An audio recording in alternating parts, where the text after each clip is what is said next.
अब यूपी में बनेगा एक और राज्य, 28 जिलों को लेकर बड़ी तैयारी। बीजेपी की चाल, विरोधी क्यों बेहाल, जानिए कहां हो सकता है सबसे बड़ा बदलाव। उत्तर प्रदेश से कभी उत्तराखंड अलग हुआ था, मगर एक बार फिर कुछ बड़ा होने वाला है। उत्तर प्रदेश के 28 जिलों का खाका तैयार कर लिया गया है। एक अलग प्रदेश बनाने की मांग तेज हो गई है। हैरानी की बात पता है क्या है? ये मांग किसी और की तरफ से नहीं, बल्कि बीजेपी के मंत्रियों की तरफ से हुई है, जिसके बाद विपक्ष के माथे पर पसीना आ गया है। सवाल यही है कि आखिरकार अचानक ऐसा क्या हुआ कि एक और राज्य बनाने की बात उठने लगी। क्या ऐसा संभव है? क्या एक और उत्तर प्रदेश के जैसा राज्य बन सकता है? किसने डिमांड रखी है? नए प्रदेश के बनने से क्या फायदे नुकसान होते हैं? सब कुछ समझने की कोशिश हम इस डिबेट में करेंगे। नमस्कार, आप देख रहे हैं नाउ उत्तर प्रदेश और मैं हूं आपके साथ आशीष शुक्ला।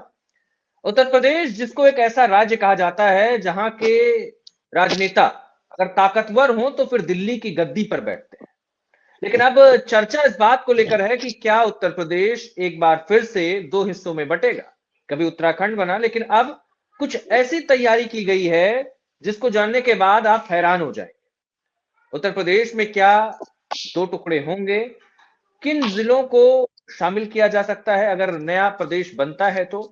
अगर नया प्रदेश कोई बनता है तो उसके लिए क्या प्रोसीजर होता है? क्या अच्छाइयां होती हैं, क्या बुराइयां होती हैं, क्या नुकसान होते हैं, क्या फायदे होते हैं? इस पर बातचीत करेंगे। हमारे सहयोगी अभिषेक पांडे जी हमारे साथ मौजूद हैं और हमारे साथ मौजूद हैं सुनील तिवारी जी, जो पॉलिटिकल मामलों के एक्सपर्ट हैं। आप सबका बहुत बहुत शुक्रिया, स्वागत है। धन्यवाद। सबसे बड़ी बात देखिए, अभी ये सुगबुगाहट, आखिरकार मैं कह रहा हूँ, ये जो सुगबुगाहट है नए प्रदेश को लेकर, क्या लगता है? देखिए, 27 चुनाव आ रहा है। उत्तर प्रदेश में कौन सी शिगुफा कहाँ छिड़ जाए आशीष जी, इस पे कुछ कहा नहीं जा सकता है।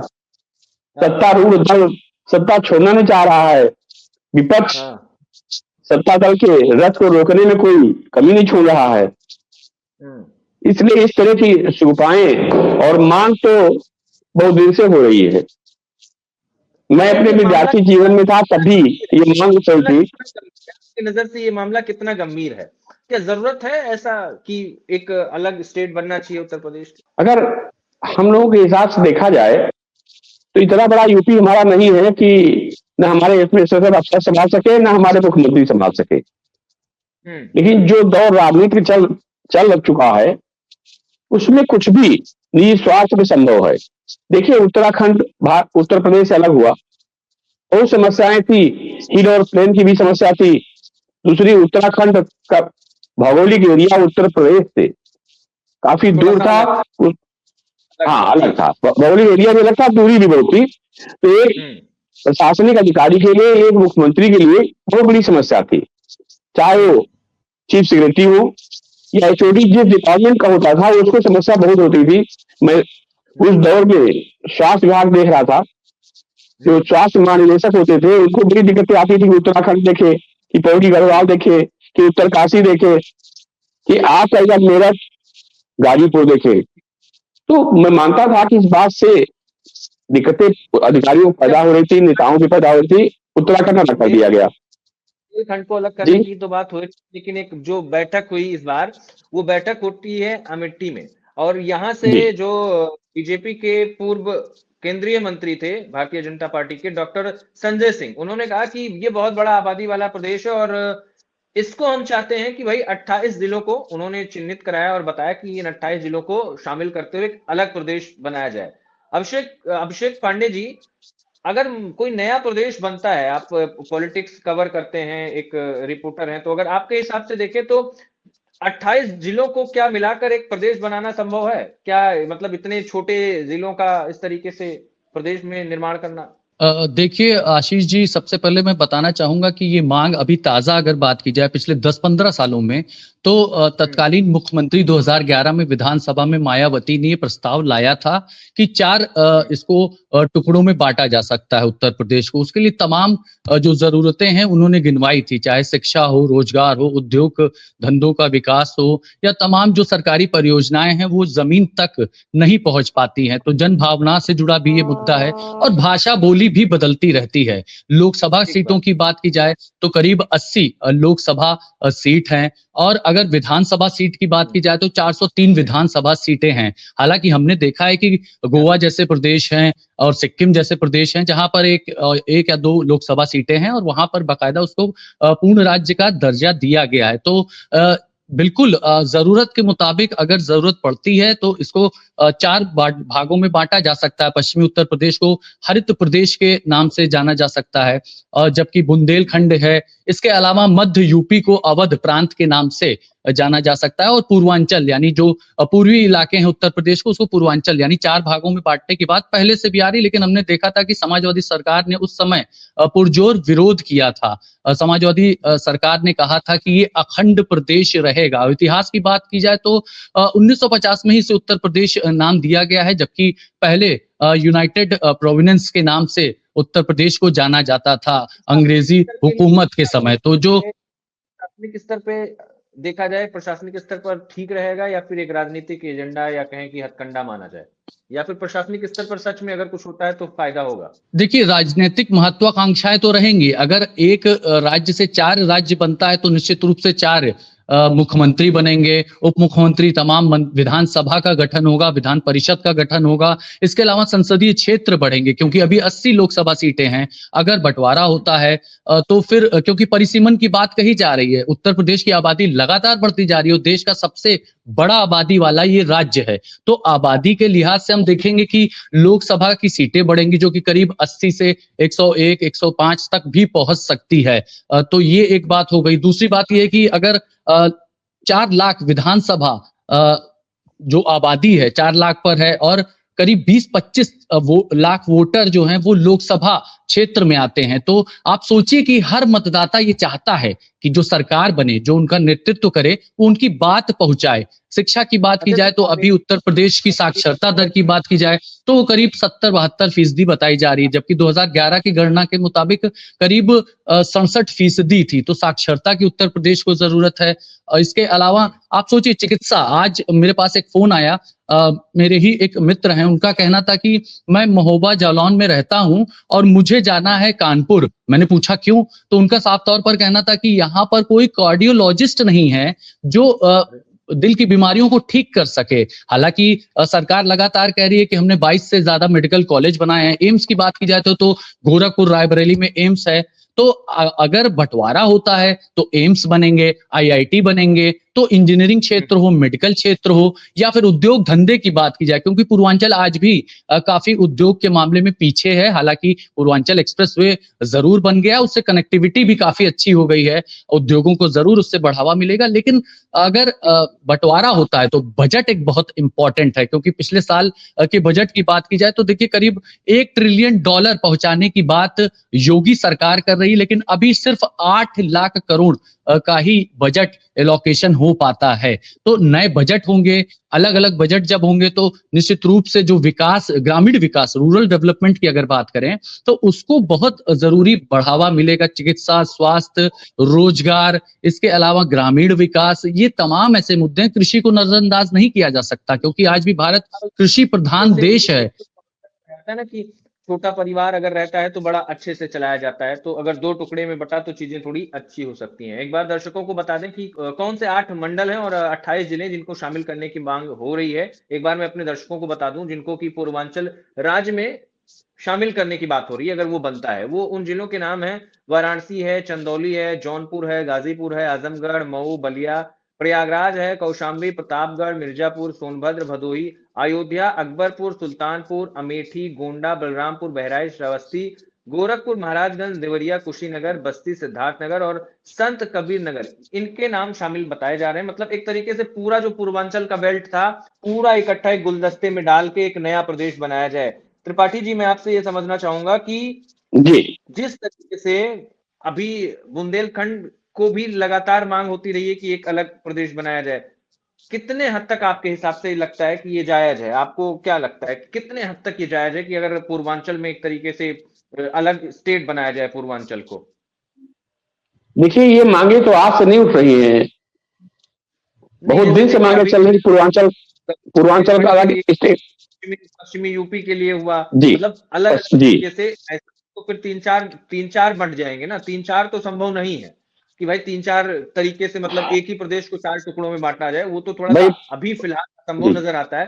पूर्वांचल के हिसाब से पूर्वांचल के लिए विकास, पूर्वांचल के विकास के लिए कितना अहम है एक नए राज्य का होना, क्या मानते हैं?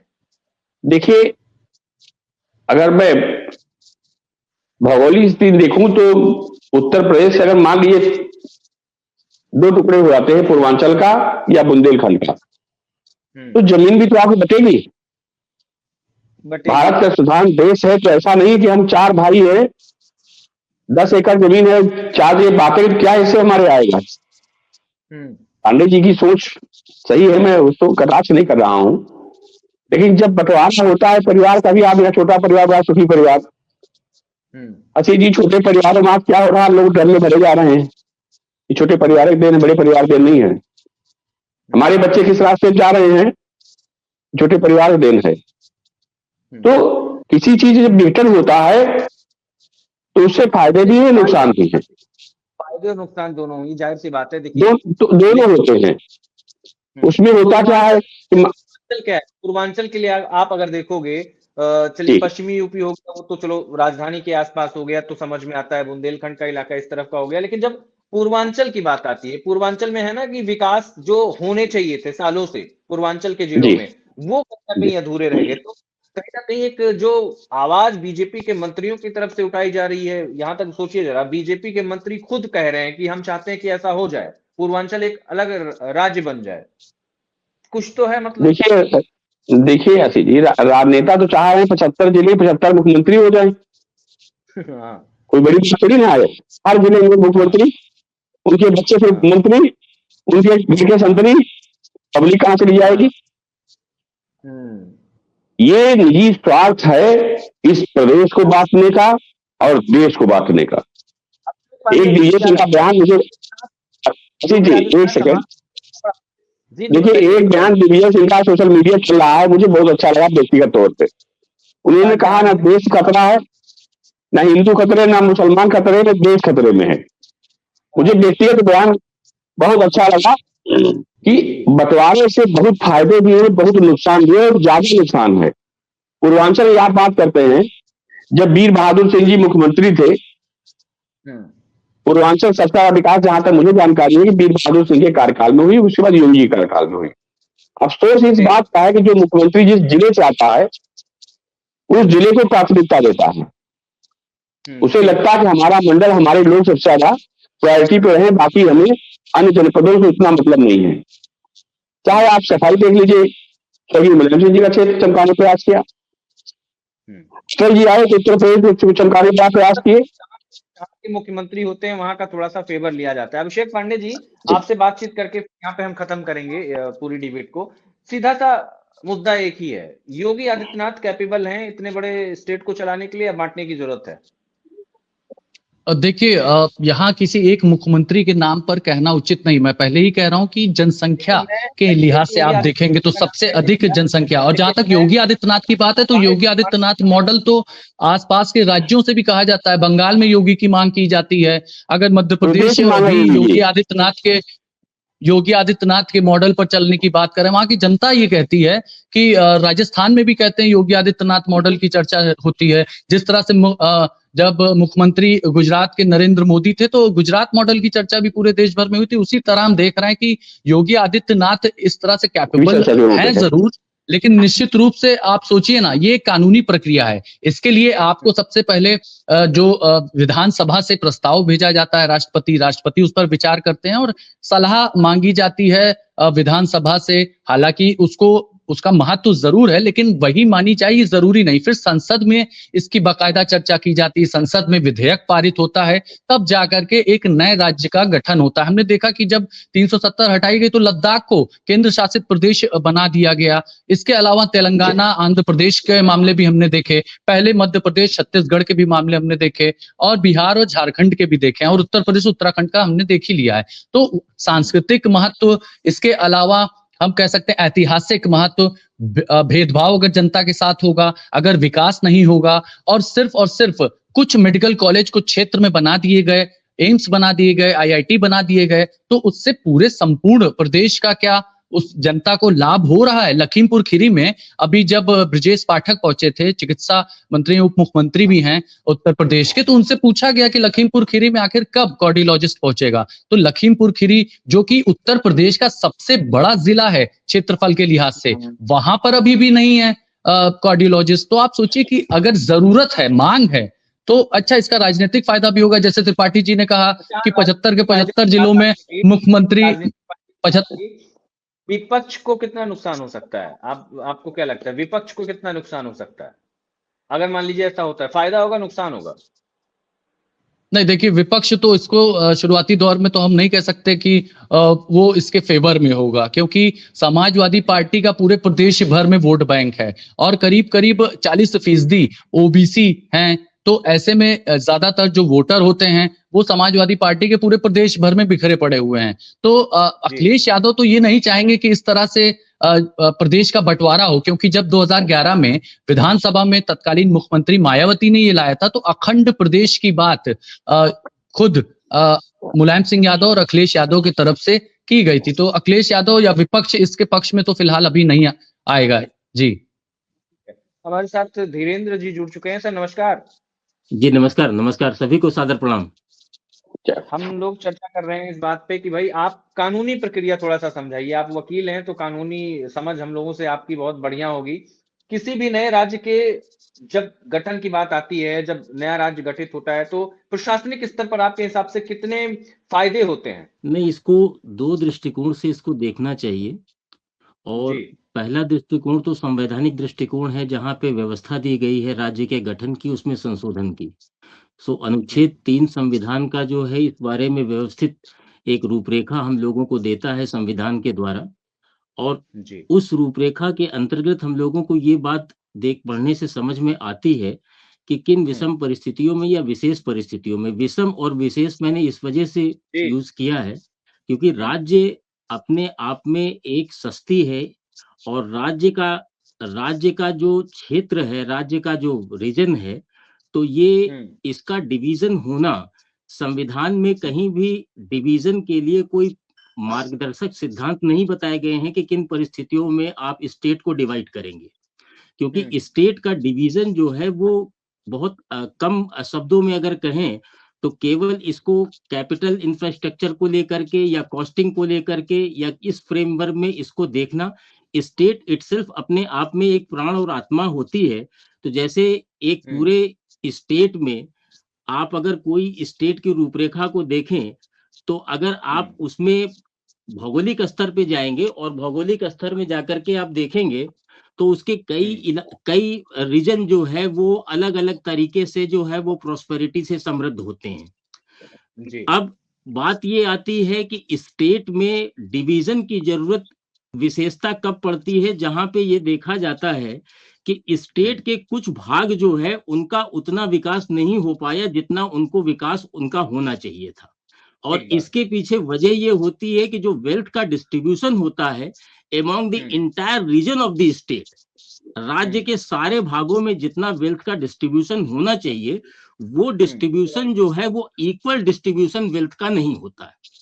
और बहुत सारे क्षेत्र जिनका रिप्रेजेंटेशन कम होता है उनको उतना धन नहीं पहुंच पाता, जिससे विकास का जो मानक है वो उन क्षेत्रों में जो है उतनी पर्याप्त मात्रा में नहीं हो पाता।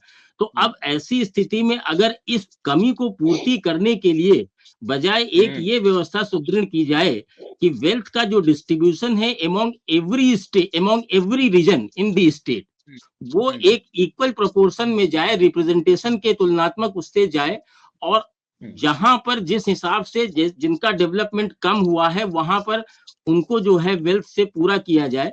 तो ये एडमिनिस्ट्रेशन की जो बात होती है कि उसका बेटर एडमिनिस्ट्रेशन हो सकता है अगर राज्य की परिसीमा छोटी होगी, तो ये कंसेप्ट अपने आप में बहुत प्रभावशाली नहीं माना जाता है, क्योंकि अब आजादी के इतने सालों के बीतने के बाद एक 75 साल हम लोगों को हो गए, और सतत अब उसके बाद में आज की तारीख में अब राज्य का बहुत ज्यादा कोई उत्तरदायित्व तो नहीं है। हमारे यहाँ संवैधानिक व्यवस्था में राज्य का अब क्या उत्तरदायित्व हो सकता है? बेहतर आर्थिक विकास के लिए सिद्धांत जो प्रतिपादित है उसमें यह कहा गया है कि स्टेट को कभी भी बिजनेस की एक्टिविटीज में इंटरवीन नहीं करना चाहिए। वैचारिक रूप में जहां पर बात ये आ जाती है उसमें ये कहा गया है कि मेडिकल को लेकर के, स्वास्थ्य को लेकर के, और उसके अलावा आप जुडिशरी को आप देख लीजिए, हेल्थ, जुडिशरी, पुलिसिंग, ये 3-4 व्यवस्थाएं ऐसी हैं जो इनको जो है स्टेट को देखना है। इसको आप रेगुलेट कर दीजिए, इसको आप कंट्रोल कर दीजिए। वेल्थ के इक्वल डिस्ट्रीब्यूशन की बात है तो जो पैसा जो है वो सारे क्षेत्र और निकायों में जिस मात्रा में जा रहा है उनको आप पूरा कर दीजिए। 2011 में भी जब उत्तराखंड का विभाजन मायावती जी के समय में प्रस्तावित था, तो उस समय जब 2011 से आज तक की तारीख में नहीं हुआ है, तो ये 2027 के पहले 2026 में अगर इसकी चर्चा फिर से की जा रही है, जो चीज 2011 से नहीं हो पाई और 2026 में हम लोग फिर से कर रहे हैं, तो इसका मेरे को कोई, और आज की तारीख में ये देखिए कि डेफिसिट कितना है। हम एक ऐसी स्थिति में जहां पे स्टेट अपने आप में इस पोजीशन में नहीं है। पहले तो हम अपनी स्थिति को संभाल लें। स्टेट का अगर डिस्ट्रीब्यूशन हम करेंगे भी, तो डिस्ट्रीब्यूशन में आप देखिए कि क्राइटेरिया क्या होगा। जो एरिया जाएगा उसके पास कितनी संपदा जाएगी, उसका इंफ्रास्ट्रक्चर क्या होगा। तो ये सारी व्यवस्थाएं, मान लीजिए पूर्वांचल को हम अलग कर देते हैं, तो पूर्वांचल अगर हम अलग कर देते हैं तो पूर्वांचल की आर्थिक स्थिति क्या होगी, उसके डेफिसिट को कैसे रिइंबर्स किया जाएगा।